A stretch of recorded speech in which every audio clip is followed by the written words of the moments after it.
Hi everyone, you are watching serial Siyapa, जहाँ पे हम देते हैं आपको आप ही के फेवरेट शोज़ की इंटरेस्टिंग अपडेट। आज रात के स्टार प्लस के आप सभी के फेवरेट शो ये है चाहते की कहानी की शुरुआत होने वाली है रूही के साथ, जो कि एक एडवर्टाइजमेंट ऑफिस में जाती है और रिसेप्शन पे कहती है कि हेलो, मुझे एक ऐड देना है। रिसेप्शनिस्ट उससे काफ़ी ज़्यादा तलख लहजे में बात करती है और उसे डांट कर भगा देती है और कहती है कि चलो बेटा, आप किसी के साथ नहीं आए तो आप यहाँ पर कुछ नहीं कर सकते, और वैसे भी ये बच्चों की जगह नहीं है, तुम मेरा टाइम वेस्ट मत करो। तभी उस स्टूडियो का आरजे आता है और रूही को गोद में उठा करके कहता है कि हाय बेबी, क्या नाम है आपका, क्या ऐड देनी है आपको। तभी रूही उसे बताती है कि मुझे अपनी मम्मा के लिए एकदम अच्छा पति चाहिए और अपने लिए बहुत अच्छा पापा चाहिए। तभी वो इंसान उसे ले जाता है अपने स्टूडियो में अंदर और कहता है I will handle it. RJ अपनी सीट पर बिठाता है रूही को, उससे बातचीत करता है और कहता है तो बताओ बेटा, आपको कैसे पापा चाहिए। रूही यहाँ पर कैरेक्टरिस्टिक्स बताती है कि जो मेरी मम्मा की केयर करे, उनका साथ दे, उनको प्रोटेक्ट करे, उनको प्यार दे और मुझे भी प्यार करे, मुझे ऐसे ही पापा चाहिए। यहाँ पर जो आरजे होता है वो रूही को लाइव जाने का मतलब समझाता है और कहता है कि आप एडवर्टाइजमेंट दे दो, रेडियो पर आपकी बात सब सुनेंगे। और रूही यहाँ पर अपनी रिक्वायरमेंट्स बताते हुए कहती है कि मुझे मेरे पापा चाहिए, मेरी मम्मा के लिए पति चाहिए, इसीलिए अगर आप लोग मेरी मम्मा को ध्यान से रख सकते हो तो आप लोग पहुँच जाइए। मेरी मम्मा का नाम ये है और वो डॉक्टर हैं और यहाँ पर रोहतक में झील के पास में वो मिल जाएंगी।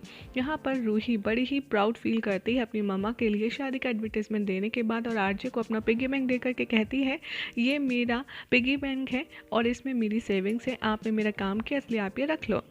आरजे के साथ यहाँ पर उसकी बहुत अच्छी दोस्ती हो जाती है और आरजे उसका पिगी बैंक वापस लौटा देता है।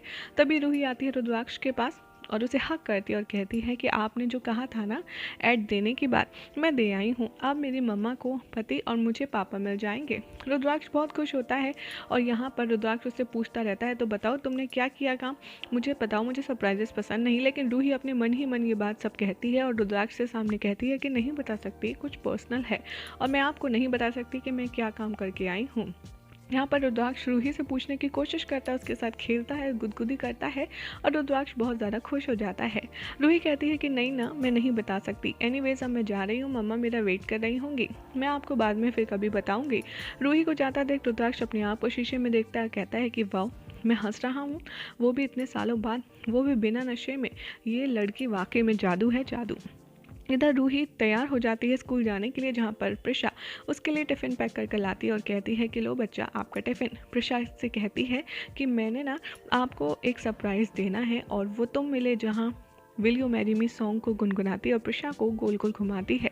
तभी प्रिशा को फ्लैशबैक आता है कि कैसे रुद्राक्ष घर पर होता है और प्रिशा को फ़ोन आता है हॉस्पिटल से और वो डॉक्टर से मीटिंग के बारे में बात कर रही होती है।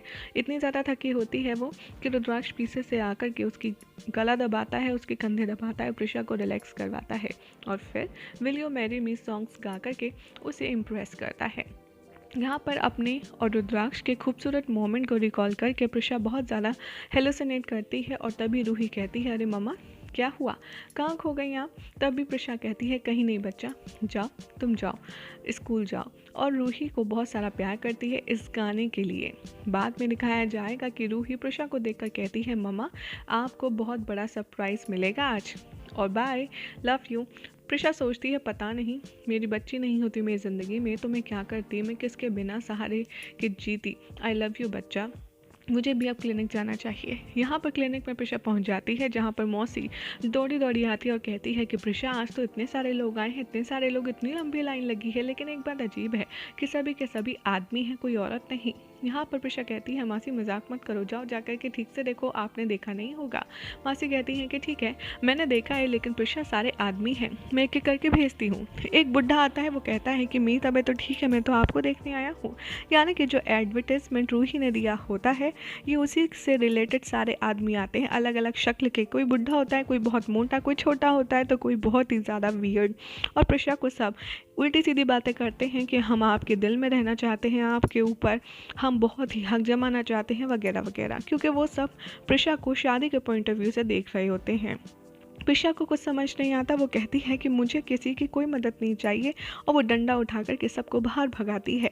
बाद में प्रिशा कहती है ये सब हो क्या रहा है, लेकिन उसे देखने से पहले तभी एक लड़का आता है, प्रिशा का हाथ पकड़ता है। वो कहता है कि अरे मैडम आप ऐसा क्यों कर रही हैं, आप ही ने तो कहा था, और ये देखिए मैं आपके लिए सुनाता हूँ कुछ। और वो रूही की रिकॉर्डिंग सुनाता है रेडियो वाली, जहाँ पर रूही कह रही होती है कि मुझे तलाश है अपने लिए पापा के, मम्मा के लिए पति की। प्रिशा को सब समझ आ जाता है कि ये सब काम रूही ने किया है।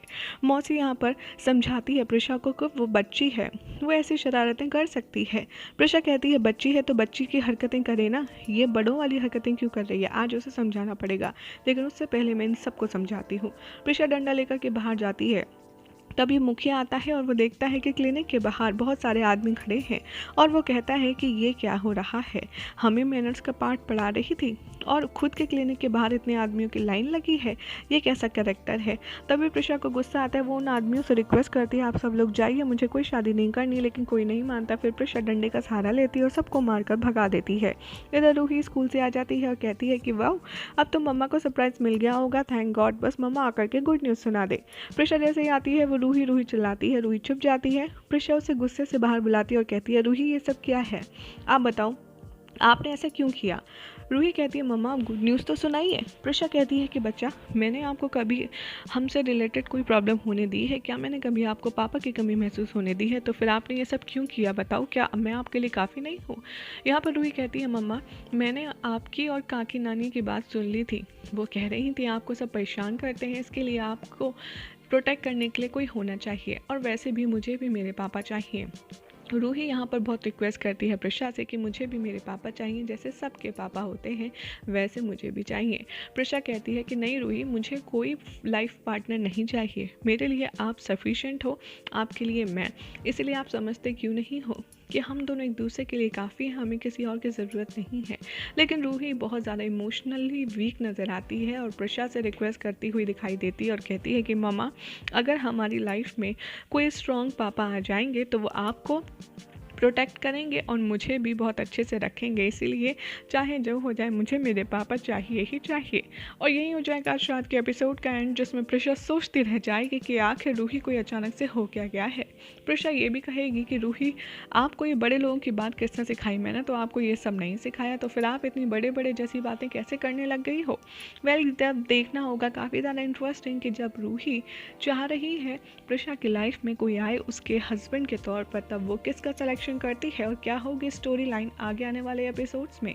ऐसी मज़ेदार अपडेट्स के लिए चैनल को सब्सक्राइब करें और वीडियो को लाइक शेयर करना ना भूलें।